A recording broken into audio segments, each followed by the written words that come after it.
Deccan professional consultants की लोगों की मदद के लिए जायदाद के मसाइल से निपटने के लिए मुहिम का आगाज़। तेलंगाना हुकूमत 31 मार्च तक गैर कानूनी जायदादों को रेगुलराइजेशन करेगी। रियासती हुकूमत ने 31 मार्च 2022 तक मुतनाज़ा सरकारी अराजी को रेगुलराइज करने के लिए एक जीओ जारी किया है। जायदाद के मामलात को संभालना बहुत से लोगों के लिए आसान काम नहीं है। लोग नहीं जानते कि अपनी जायदाद के मसाइल से कैसे निपटा जाए।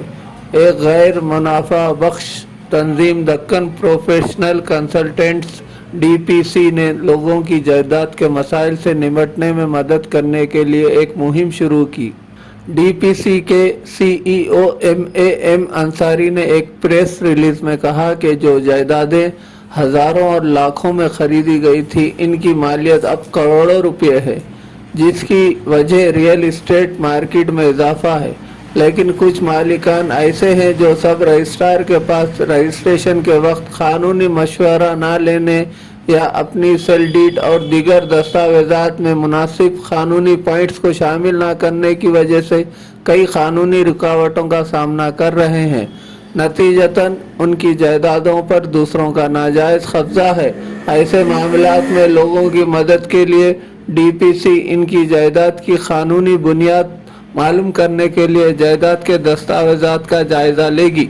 Syed Bashiruddin retired deputy collector retired झेली कानूनी पैनल के तहत जायदाद के दस्तावेजात की कानूनी जांच पड़ताल की रिपोर्ट तैयार करेगी।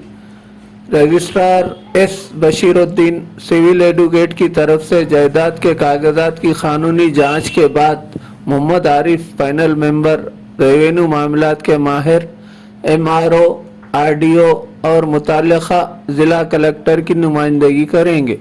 हाई कोर्ट और दीगर अदालतों में ज़ेर समाअत मुकदमात का भी जायजा लिया जाएगा। मज़ीद तफसीलात के लिए सेल नंबर 9246549555 पर रब्त पैदा कर सकते हैं।